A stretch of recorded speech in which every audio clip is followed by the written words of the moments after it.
Una volta c'era la passione pura. Motor cars had intoxicated Enzo Ferrari since childhood. He was always more concerned with the future than the very comfortable and rewarding present. As he said in his own memoirs, "I should like to put something new into my cars every morning, an inclination that terrifies my staff, who hasten to point out that this would be rendering a service to tomorrow's customer, but would certainly bring today's production to a standstill. Were my wishes in this respect to be indulged, there would be no production at all, but only a succession of prototypes."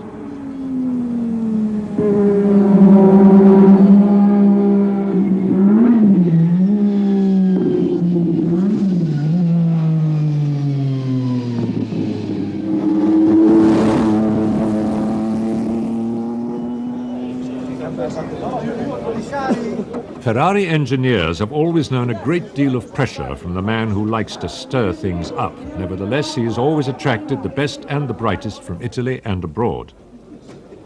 There is not only the prestige of working for the Scuderia, there is the constant challenge of taking what is often the best racing car in the world and improving upon it, and then improving on that. As Ferrari observed about drivers, the best engineers and cars also seem to find each other.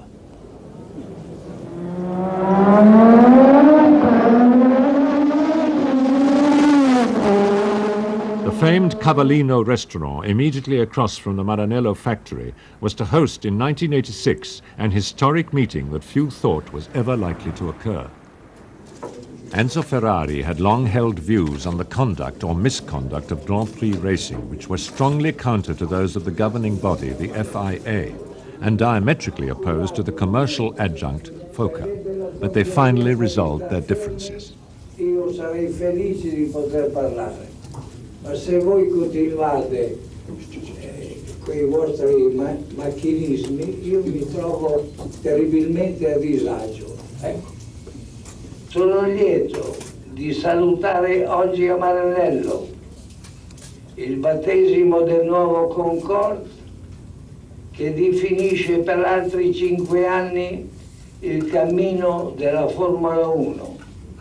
Auguro prosperità e successo al presidente Jean-Maria Balestre, a Bernie Eccleston, a tutti coloro i quali, appassionati del nostro sport, senza dimenticare del nostro Vicinini, che è uno dei responsabili principali di questa costruttiva canzone.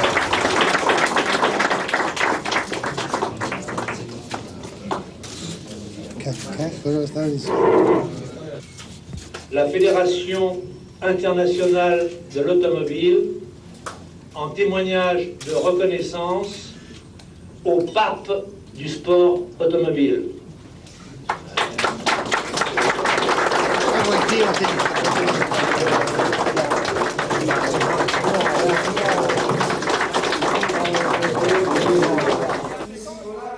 The red carpet outside the headquarters at Fiorano had nothing to do with references to Enzo Ferrari as the secular pope of motor racing in June 1988.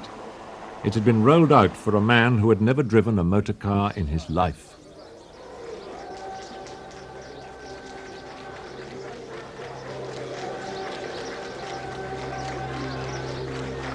Pope John Paul II paid a papal visit to the Scuderia to underline the stature of Ferrari and the esteem with which he was held by every sector of society in Italy and around the world.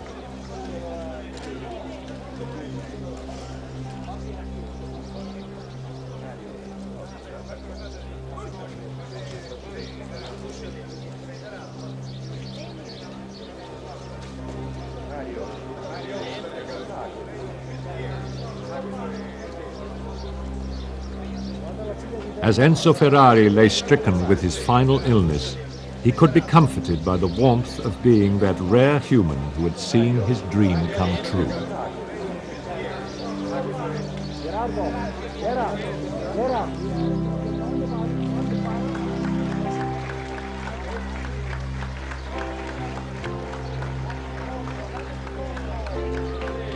Earlier, Ferrari had said that he was honored by all the recognition, which he asserted he did not deserve, as he had already been rewarded by accomplishing all he had set out to do.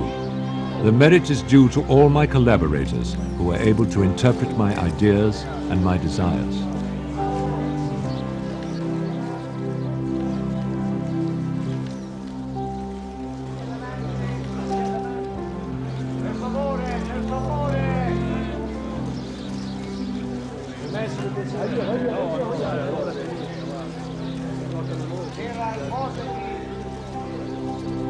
Ferrari had created the most successful racing car in history, had won 94 Grand Prix, more than 5,000 races in every discipline in motorsport, placed himself on a plateau with the likes of Ferdinand Porsche, Ettore Bugatti, and probably no one else. It is doubtful that a pope ever visited a car plant in Detroit, Michigan.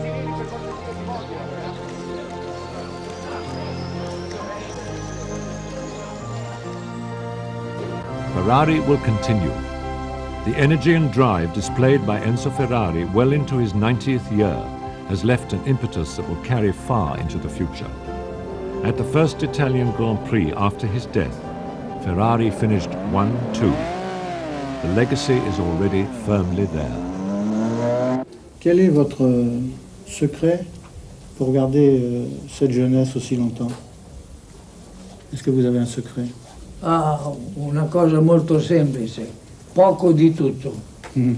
Et molto Formula 1. Merci beaucoup, monsieur. Poco di tutto.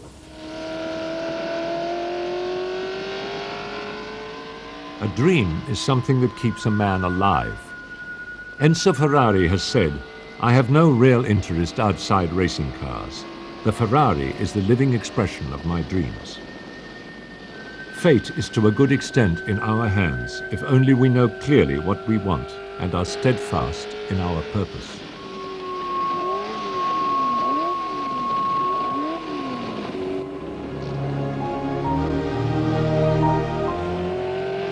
Will you miss him?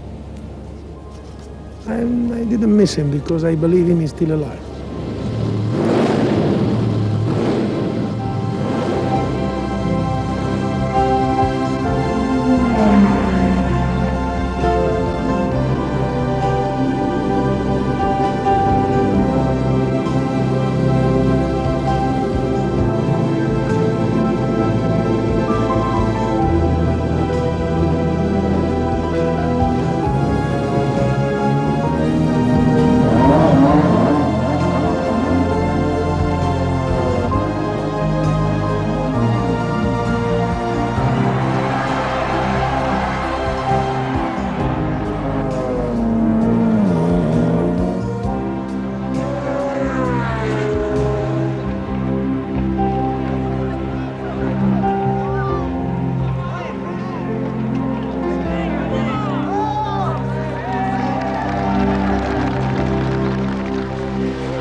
Commendatore, per concludere potrei dare un aneddoto suo. L'aneddoto più significativo consiste nel constatare che noi stiamo cercando ancora oggi di risolvere i problemi che sono nati con l'automobile. Commendatore, molto grazie. Prego, caro barone.